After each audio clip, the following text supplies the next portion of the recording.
খাইছিস কিছু? হ্যাঁ তোর ছাড়া আমি একা একা খাই? আচ্ছা তুই কিছু করবি না? দুষ্টু ক্যাম্পাসে কি সারাক্ষণ খালি খাইছিস মানে হচ্ছে প্ল্যান, লাইফটা গুছাবি না? আমার তো গোছানো গেছে। সকালবেলা ঘুম থেকে উঠে দুজন ভিডিও কলে ফ্রেন্ড করি, ক্যাম্পাসে আসি, ক্লাস শুরু করি। ক্লাস শেষ করতে করতে তখন লাঞ্চ টাইম হয়ে যায়, তখন আমি লাঞ্চ করি, প্রেম করি, প্রেম করতে করতে তোর বাসায় নামাই আসি, এরপরে বাসায় যাই। বাসায় যাওয়ার পরে এই যে ভিডিও কলে প্রেম শুরু হয়, এই প্রেম তো আর শেষ হয় না। সঞ্জু আমি সিরিয়াস। আমিও সিরিয়াস। না তুই জব টপ কিছু করবি না? কিসা এটা করতে আসলে তো সিনেই আসছিল না। আর আমি স্টুডেন্ট, আমি গ্রাজুয়েশন কমপ্লিট করবো, মাস্টার্স করবো, এরপর যদি মনে হয় যে হ্যাঁ বিসিএস দিতে চাই বিসিএস দিব, না দিতে মন চলে চাকরি নিয়ে নিবো। এর ভিতরে তো জবের কোনো প্রেশার আমার নাই। তোর জবের প্রেশার আছে কিনা সেটা আমি উত্তর দিতে পারবো না, কিন্তু বাসা থেকে আমার বিয়ে প্রেশার দিচ্ছে। এখন আমি তোর কথা যদি যে বলি, সাপোজ আমি বললাম, ওরা তো জানতে চাবে যে ছেলে কিছু করার কি ট্রাই করছে কিনা। তোর তো কোনো সিরিয়াসনেস দেখি না। আমাদের এখানে প্রায় 5000 স্টুডেন্ট আছে ইউনিভার্সিটিতে, সবাই কেমন জব করতেছে। কিছু কিছু মানুষ আছে যাদের নিড আছে, তারা জব করতেছে। আমার তো প্রবলেমটা নাই। আমার ভাই তোমার ব্যাকআপ দিতেছে, কারণ আমার ইয়ে জবানি হেদি মানে একটা লাইফ তুই জোর করে 12 ফেল বানাইতে পারবি না, তাই না?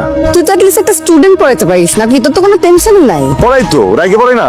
সঞ্জু রায় তোর আপন ভাতিজি। তো কি হয়েছে? আমাকে প্রফেশনালি পড়াই, টাকা নেই তো ভাইয়ের কাছে, টাকা নেই না প্রত্যেক মাস গুলো। তোর সাথে ফালতু কথা শোনা আমার টাইম নেই, ঠিক আছে?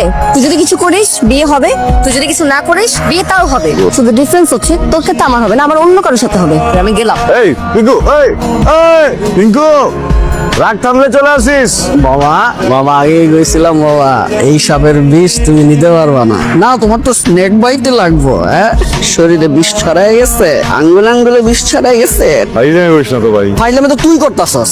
আগেই তো কইছিলাম যে এই মেয়ে বেশি ডিসিপ্লিন। তোর মতো একটা পোলা যে জন্ম থেকে নষ্ট, আরে শুধরে লাইলো। আরে চুল মুল এটা কি একটা অবস্থা তোর। আর এই মেয়ে আইসা কি করলো? তোর জীবন থেকে প্রথমে সরাইলো আমারে, তারপর সরাইলো তোর সিগারেট রে। তোর জীবনের প্রিয় দুইটা জিনিস তো নাই, তোর জীবন তো পুরো ফাঁকা হয়ে গেছে। দেখো ওরে নিয়ে আর একটা বাজে কথা বললে আমার কিন্তু মেসেজ খারাপ হয়ে যাবে। আমি সিরিয়াস হয়ে যাবো করে দিতেছি। মেসেজ খারাপ করিস না। মেজাজটা এখন খারাপ হইতেছে আমার। বাবা আমি আর তোর সাথে নাই বাবা, আমার মাফ কর। প্রবলেমটা কি? হ্যাঁ এই আজকে কি বিশ্ব যাওয়া দিবস? যেই আসতেছে সেই ছেড়ে চলে যেতেছে আমারে। এই তোরা দাঁড়া আসছিস কি লাগা? তোরাও জায়গা পিঙ্কি কি রে হেডফোন ইউজ কেন আমার? কুল লাগে।